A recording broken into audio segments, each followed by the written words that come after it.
এখানে কেন আইছেন? এখন আমরা আইসি, আমরা অফিসে কল করছে একজনে যে বিএসএনএল অফিসের লগে কারেন্টের গ্যাংকে আগুন লাগছে।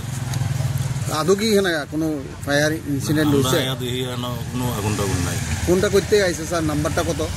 নাম্বারটা 9863206350। আচ্ছা স্যার, এই যে নাম্বারে একটা ফলস ফোন আইলো, এতে আপনি কি কইবেন?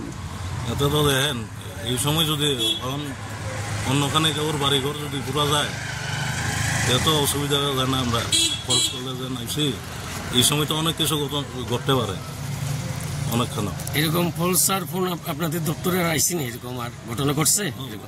ঘটছে অনেক সময়, অনেক ফলস কল দেয় যে অ্যাক্সিডেন্ট হয়েছে গিয়া দিয়ে কোনো কিছু পাই না। স্যার, এই যারা এরকম ফলস কল করে তাদের সম্বন্ধে আপনি কি কইবেন? তাদের সম্বন্ধে কমে থাকে, এখন তারাও তো এইভাবে যেন ধরে তারা ঘরে যখন আগুন লাগবো এই অবস্থায়, তো তখন কি তৈব? এই ফলস কল করে আমরা হয়রানি করার মানে কোনো কিছু আছে? আপনার নামটা কি স্যার? সম্প্রায়িত বললাম।